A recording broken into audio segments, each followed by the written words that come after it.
This is Grandmaster Yuuki Kagurazaka. His values are a little strange. Like Rimuru, Yuuki is a Japanese person who came from another world and is a former disciple of Shizu. He occasionally exhibits the characteristics of an otaku. Yuuki reorganized the Adventurer Mutual Aid Organization based in Ingracia as a free guild and serves as its Grandmaster, while also serving as the chairman of the Free School. He has become one of the most famous people in the Tensura world. Rimuru, who thought of Yuuki as a rare friend who shares his otaku hobbies, was quite shocked when he learned about Yuuki's connection to the Moderate Jesters. And Yuuki will become a major obstacle standing in Rimuru's way. This video summarizes and introduces Yuuki's characteristics and true identity. Also, this video includes discussions beyond the anime and manga, so please be careful if you want to avoid spoilers. Yuuki's characteristics. Yuuki Kagurazaka is a man who enjoys manga and anime. He was particularly interested in the topic of the final episodes of certain works and eagerly discussed it with Rimuru, who had covered most of them. They had unknowingly built a mentor-disciple relationship, and Yuuki often played with the children while Rimuru worked as their teacher during his spare time. Yuuki and Rimuru both felt a sense of commonality because Rimuru had built Tempest from scratch as a monster, while Yuuki had developed a free guild for social stability and served as the chairman of the Free Academy.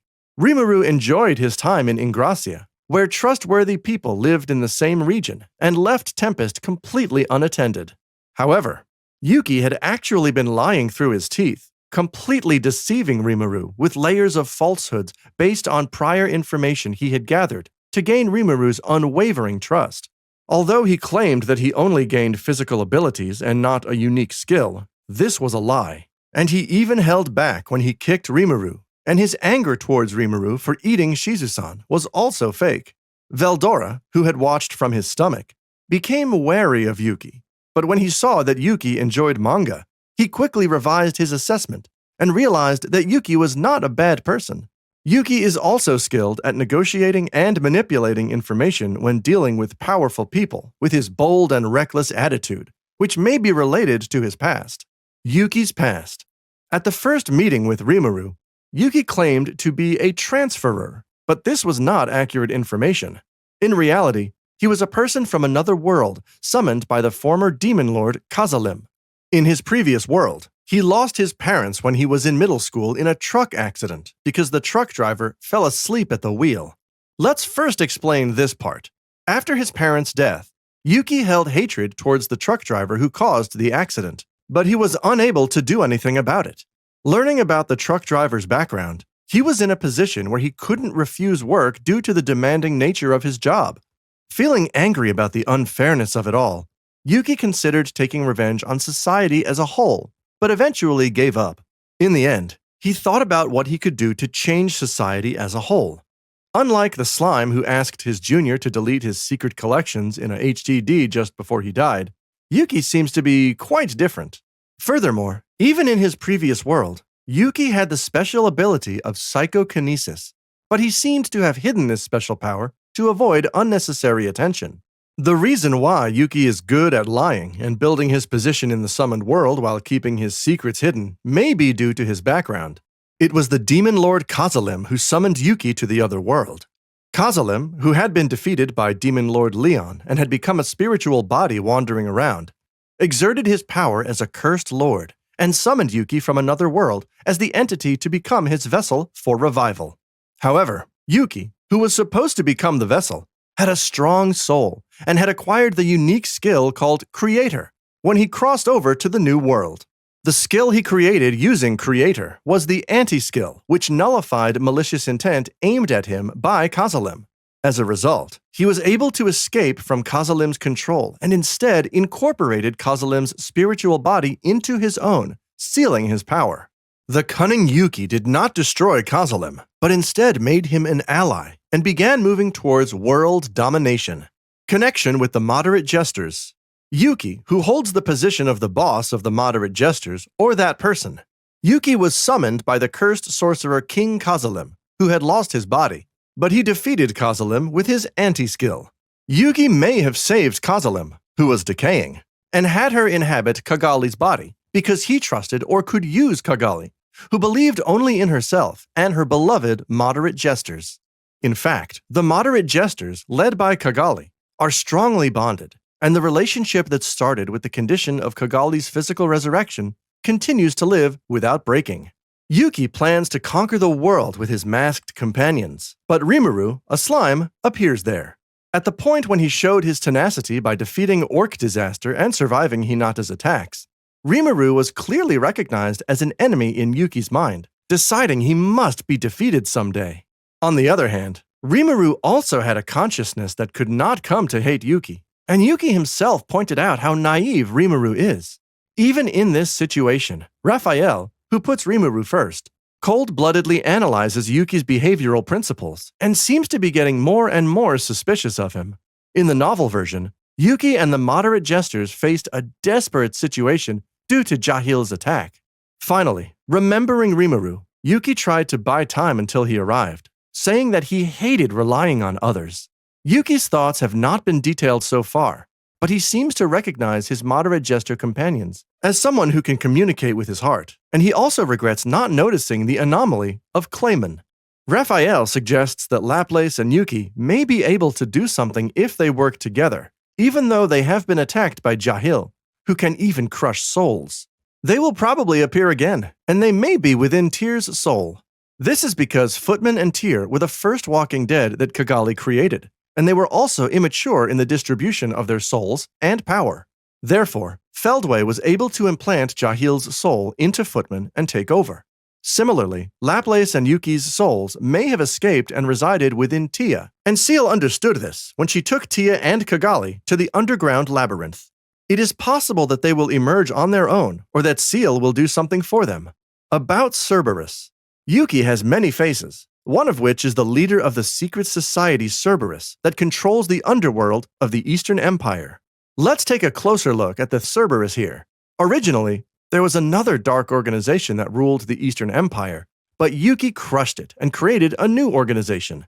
That is the secret society Cerberus, and as the name suggests, there are 3 bosses, each with the nicknames for gold, women, and power. The main role of this organization is to undertake illegal cases. Yuki is also the head of the Free Guild, but the Free Guild can only receive legitimate cases. In other words, the Cerberus is the underground organization of the Free Guild. Surprisingly, Cerberus also becomes a necessary evil for the world because they accept dangerous cases that even nobles cannot handle. Next, let's explain the 3 bosses. The first man is Damrata. He is a very talented businessman with the nickname Damrata of Gold, and deals not only with humans, but also with monsters, even trading with Leon, the Demon Lord. Although he seemed to swear loyalty to Yuki, his true identity was the Fist Saint, who was the second in command of the Imperial Guard of the Eastern Empire, and was a close ally of Emperor Rudra. His power is also substantial, as he can contend with the primordial demon Ultima and Yuki.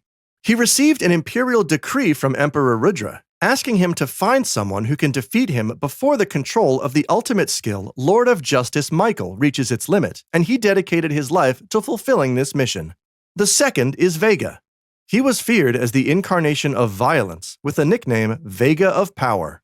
Born as a monster being, Vega grew up in a harsh environment and committed evil deeds on a daily basis to obtain food. One day, the Free Guild issued a mission to eliminate Vega, and Yuki was dispatched to do it. Yuki defeated Vega, but found his value as a weapon and decided to protect him. After that, Vega trained under Damrata through Yuki and became a powerful warrior. But the darkness in his heart from childhood never disappeared, and he became a vicious entity that enjoyed trampling on the weak. The third is Misha. She has the nickname Misha of Women and was in charge of the brothel Echidna Club in the Empire. She seduced and manipulated those in power with her beauty and illusion magic. In fact, she controlled the commander of the Imperial Guard, Caligurio, and brilliantly guided the Tempest invasion. Finally, Yuki is the leader of the 3 heads, who brings them all together. Yuki's strength. Yuki explains that he hasn't acquired any unique skills or special abilities, and has instead enhanced his physical abilities and entered a mysterious state in which he does not age. Although his physical abilities are indeed abnormal, his claim that he cannot use skills is false. As previously mentioned, he acquired the unique skill Creator upon being summoned. This skill allows him to create new unique skills, and Yuuki demonstrated his skill by creating an anti-skill that nullifies all abilities and magic upon being summoned. While seemingly invincible, this anti-skill has a weakness in that it cannot cancel out attacks using arts, which are abilities that can be learned through long-term effort and rigorous training, regardless of magical power or magical elements. Humans can attain unimaginable strength by mastering them. Hakuro and Diablo are skilled in this aspect in the Demon Federation, with Damrata, who Yuuki struggled against, being another human who had mastered this technique. Yuuki also stole the 7 Deadly Sins unique skill Greed from Maria Bell. This unique skill interferes with the opponent's desires and controls their mind. However, even with these skills, Yuuki was no match for Demon Lord Guy. He used his wits to negotiate and survive the situation, rather than engaging in normal battle. After the battle with Guy, Greed asked Yuuki, who possessed the skill itself, "Do you want power? Then take my hand." However, Yuuki rejected the invitation, stating that ambition is meaningful only when achieved by one's own hands. This contrasted with Rimuru, who tended to rely on Raphael and his subordinates. Yuuki later evolved the power of greed to the ultimate skill, Lord of Greed, Mammon, which specializes in taking things away, such as the opponent's heart, life, or abilities. It can also forcibly make the opponent one of the user's subordinates by rewriting information. It is a powerful ability that is perfectly suited to Yuuki's type, as the user's desire is linked to their power. Overall, Yuuki seems to be the type who solves problems through willpower. His resilience and abnormal growth speed make him a formidable opponent against Demon Lord Guy and the True Dragon such as Velgrind. In the web version, Yuuki has an outrageous skill called Information King Akashic Records. He can reproduce all skills created by Veldanava, making him a cheater of sorts. Ties with the Estern Empire. After releasing the seal on Cronoa and confronting Rimuru and the others in the Holy Empire of Ruberios, Yuuki attempted to escape to the Estern Empire without seeing the outcome. On his way, Yuuki was confronted by Guy, who had been monitoring his actions. Yuuki tried to fight Guy with all his strength, but it was no match for him. However, with the help of Laplace and being lucky enough that Guy let him go, Yuuki managed to escape to the Estern Empire. After learning that Guy's goal was to stop the Estern Empire's military expansion, Yuuki came up with a plan to destroy it from within, rather than joining it. Yuuki quickly rose to the position of commander in the Composite Division after arriving in the Estern Empire. With his new position, Yuuki shared his plan with Gadra, the Empire's top wizard, and gradually obtained insider information. At this point, they put the plan into action. However, during the plan's execution, Rudra and the True Dragon Velgrind appeared, ordering Yuuki to become their subordinate. Yuuki believed that he could take on the two of them with the ultimate skill Lord of Greed, Mammon, which turned his desire into power. But he was overwhelmed by the True Dragon Velgrind and ended up being mentally controlled by Rudra. Thus, Yuuki's scheme in the Estern Empire came to an end. Yuuki's end. Yuuki's ending differs between the web version and the novel version. Furthermore, since the novel version has not yet concluded, I cannot say for certain what happened to Yuuki. So, in this video, I will introduce the end of the web version and the current end of the novel version. First, in the web version, Yuuki Kagurazaka aims to destroy the world, but it's not because he harbors any resentment towards it. As a game, he just enjoys seeing if he can destroy the world as planned. After changing his goal from world domination to world destruction, Yuuki activates the Armageddon and attempts to destroy the world using 2 million angels. This leads to the final battle between him and Rimuru. In the web version, Rimuru and Yuuki had gained power that surpassed not only the awakened Demon Lord, but also the top-tier beings like True Dragons, Guy, and Milim. Thus, they were present, could only watch Rimuru and Yuuki's fight. The two had an evenly matched battle, but it didn't seem like it would end anytime soon. Finally, Yuuki decides to send Rimuru to the world after his disappearance through chronosaltation instead of killing him. However, Rimuru returns to the current timeline through Time Leap, which he acquired with Seal's help. Now Yuuki cannot do anything, and Rimuru traps him in imaginary space. He remains trapped there for his entire life. Next, in the novel version, Yuuki seems to have already died. Yuuki and the Moderate Jesters were under Michael's control, but he escaped from it using his ultimate skill, Mammon. However, because Feldway planted Jahil's soul in Footman, Footman's consciousness was taken over, and Yuuki was unknowingly attacked. Additionally, Jahil's flames caused Yuuki and Laplace to disappear. However, considering Yuuki's character, which is not one to disappear like this, it's possible that he left something behind as his final move. How was it? Though they shared a similar ideology, Yuuki and Rimuru walked different paths.